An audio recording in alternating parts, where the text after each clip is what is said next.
Berarti Muhammad iku wujudku, artinya itu nurullah, Pak.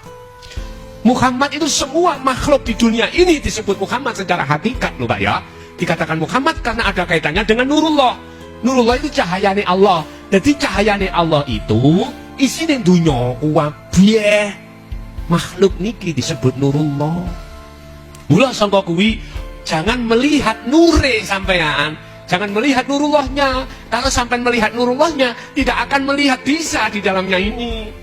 Contoh matahari, apa cahayanya matahari? Sengenge itu, sampean delok sengenge ini, sampean lihat cahayanya. Mata sampean gak akan pernah bisa tahu wujudnya matahari, karena tersilaukan dengan cahaya matahari Anda. Sama pada Allah juga begitu.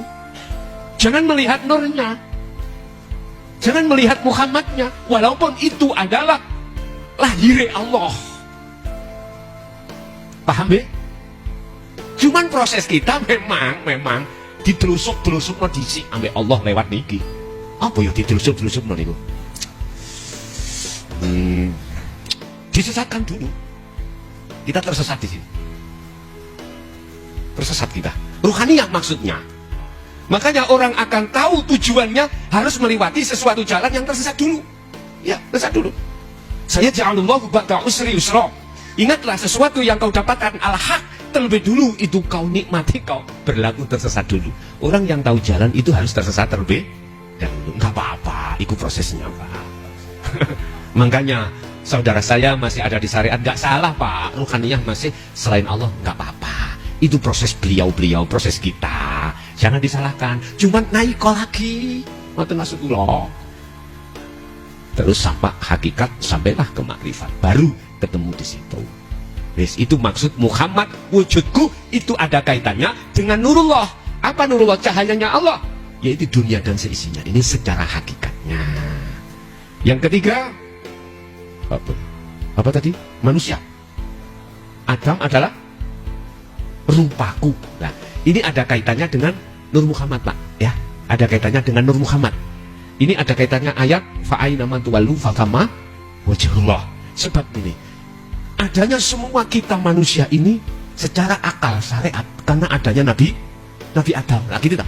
Sehingga itu sebagai wajah itu depan, Pak, sebagai sumber kunci. Makanya Adam itu wajahku. Artinya apakah yang dimaksud Adam itu Nabi Adam? Ya tinggal kita melihat dari kacamata mana. Kalau kacamata syariat itu sebagai sumber adanya kita, prosesnya itu karena adanya Adam. Nah gitu tak? Karena ada Adam, dan di dalam Adam itu ada Nur Muhammad wiji kang dumadi sak lebeti gesang, yaitu sesuatu sel yang di dalam nutfah seorang laki-laki. Wis kedawan untuk Adam kepada kita orang tua. Adanya kita karena adanya orang tua. Dan itu tidak akan lepas dari Nur Muhammad, wiji sel di dalam maninya seorang bopo. Nah inilah calon wujudnya Nur Muhammad, wujudnya Muhammad, yo jasad sampai kali kula niki sebagai insanul kamil. Jadi wajahnya mana? Secara hakikat adalah iman ruhaniyah sampai yang sudah di sini. Ini wajah tu tak depno wajahku menyang sapa wajhiya lilladzi, terhadap wajahnya lilladzi. Fa aina ma tuwallu, dimanapun kau berada, fathamma arahkan wajhullah, in wajahi Gusti Allah. Artinya semua apapun aktivitas yang kita hadapi, Allah di situ, ada wajah Allah. Arahkan wajahmu ke wajah Allah. Lah, wajah yang dimaksud wajah ini adalah depan. Depan yang dimaksud adalah ruhaniyah lewat iman sampai ning ati iku yang sudah ada su'aul basiroh. Paham ya? Wis. Terus manusia adalah rahasiaku. Nah, kok iso manusia itu rahasiaku? Iya, Pak, jenengan akan bisa ke Allah itu akan mengupas di dalam diri Anda masing-masing. Karena di dalam diri kita manusia itu ada rahasia Allah. Apa? Keakuan Allah. Itu yang dimaksud rahasia. Nah, itu akan bisa sampai kita sampai di situ manakala jenengan sudah membedah keakuan diri jenengan. Makanya di dalam tauhid ada istilah tahalli, terus tajali, atau nafi, terus isbat. Nah, ini tahalli ke tajalli. Berarti ada proses pembersihan sifat basariah. Sebab dengan sifat basariah itu loh akan menekan ruhaninya kita untuk ngaku-ngaku ego. Nah ini butuh dihilangkan. Dengan cara apa kita menyingkirkan sifat basariah atau keakuan kita sebagai makhluk yang melakukan? Otomatis kembali kepada sistem fastaqomu. Kalau paku tadi sistem ditutup terus sampai tinggal ndasi tok niku. Mantep pun. Niku baru terkuatlah bahwasanya manusia itu rahasiaku. Nah, di sini Pak. Maksud rahasia itu karena belum terbuka, disebut rahasia ya. RHS. RHS, rahasia sebab tidak tahu. Enggak tahu. Dulu kalau ingat Pak, kalau nanti tadi PTT, tahu PTT? Wong sing penyambung arek pacaran ngeterakan surat ngoten lho.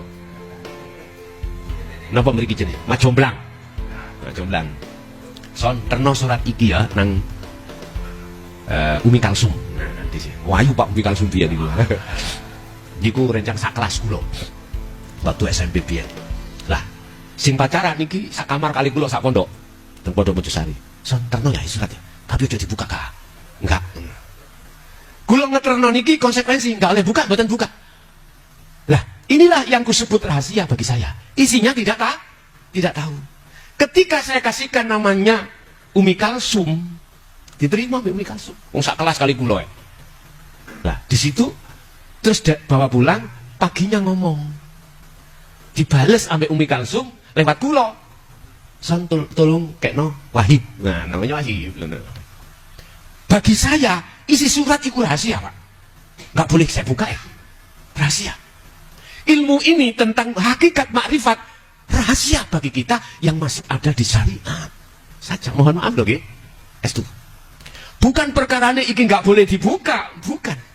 Sepanjang saya tidak mau melihat isi surat, selama itu bagi saya rahasia. Tapi surat itu bagi Umi Kalsum kali si Wahib boten rahasia. Loh kok bisa? Karena dia membuka isinya. Kalau saya tidak membuka, sama golongan manusia juga begitu. Allah itu dikatakan gaib karena tidak tahu. Akhirnya disebut sebagai ahli hijab. Ahli di mana ruhaniyah kita antara ruh dengan Allah terhijabi sesuatu. Ini Pak. Tapi yang satu, yang nomor dua, ahli syuhud. Ahli di mana yang sudah membuka surat isinya itu akhirnya tahu. Ternyata isinya semayan Pak. Tahunya itu saya habis 1 hari, 3 hari dikandani. Mari semayan. Dikandani, belum betul tahu sendiri. Sama ahli syuhud juga begitu. Sudah terkuat hijabnya antara ruhaniyah dengan Allah. Ini. Jadi bagi ahli syuhud, Allah itu sudah tidak rahasia lagi. Bagi ahli hijab, Allah itu rahasia. Makanya ahli syuhud mengatakan la ilaha illallah al-malikul hakul mubin, nggak rahasia. Tapi bagi kita ahli hijab, buatan tidak sampai al-malikul hakul mubin. La ilaha illallah tak mandek. Mandek la ilaha illallah. Ngoten tok. Akhirnya dikira gak bisa tembus nang Allahnya, nggak bisa. Jadi yang dimaksud manusia itu rahasiaku, di situ ada Allah. Bikin itu gak rahasia bagaimana? Itu tadi Pak, kita harus melakukan proses tahalli menuju tajalli. Kalau tahalli sudah kita lakukan, sudah terjadi pembersihan keakuan diri, keakuan makhluk yang di dalam hati jenengan atas segala apapun, maka dengan sendirinya akan muncul keakuan Allah nyatanya. Sebab ketika jenengan melakukan tahalli, ini nanti cahaya makrifat Allah datangkan. Ketika detik-detik cahaya lampu, cahaya makrifat datang dalam hati seorang yang berzikir terus, di su'aul basyirah sampai ke anul basyirah, maka gaibnya Allah, gelapnya Allah itu langsung hilang. Laksana dalam ruangan, tadinya gelap karena lampunya belum menyala. Ketika dinyalakan, saknaliko itu gelapnya hilang. Itu yang kumaksud.